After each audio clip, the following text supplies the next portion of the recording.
Zopár otázok ohľadom Separových čísel si v tomto videu rozoberieme.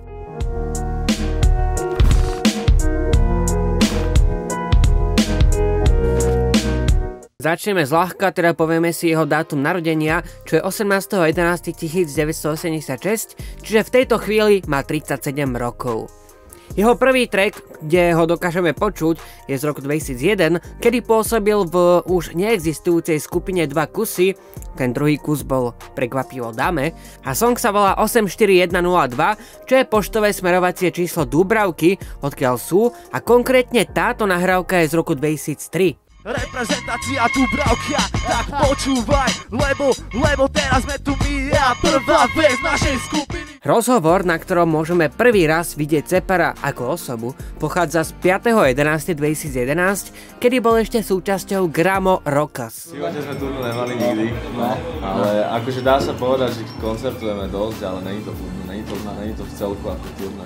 Prvý feat, ktorý Separ poskytol, je asi ešte starší než ten, ktorý je v súčasnej dobe najstaršie dohľadateľným verejným videom, a teda hovorím v tomto prípade o featuring pre spevačku Natalie.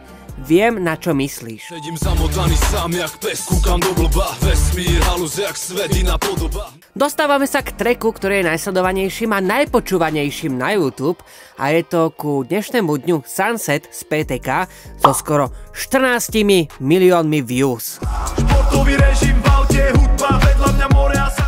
Aký je váš najobľúbenejší reper, o ktorom by som mohol spracovať takéto číselné poznatky? Napíšte do komentu a lajkom ma potešíte, poďme ďalej.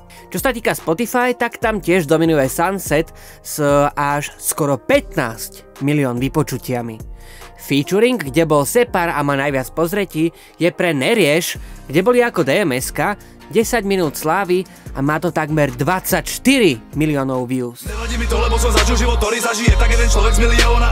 Smeje sa na polohubu, dostali sme dar, lebo sa kúkame na svet z balkóna. Mimo featu DMSky, kde bol iba Separ hosťom, je rozhodne Ektorov remix songu Kancelárš so 17 miliónmi pozretiami. 1000 kilometrov za rok môj, v tom aute musíš veliť s radosťou. Rozhovor, ktorý obsahuje Separa a má najviac sliadnutí, sú interhejty od Refresheru, ktoré majú cez 700 000 pozretí. Ja som dostal beat, ktorý bol takto nazvaný, a tým pádom sme vymysleli aj tému, ktorá k tomu korešpondovala. Podľa štatistík na Spotify má Separ za mesiac cez 530 000 poslucháčov. Na Instagrame má Miky komunitu, ktorú tvorí 454 000 používateľov tejto platformy. On YouTube kanál vlastný nemá, lebo všetky svoje skladby dáva pod kanál DMS Records a tam je počet odberateľov 371 000. Čo zaujímavé o Separovi viete vy?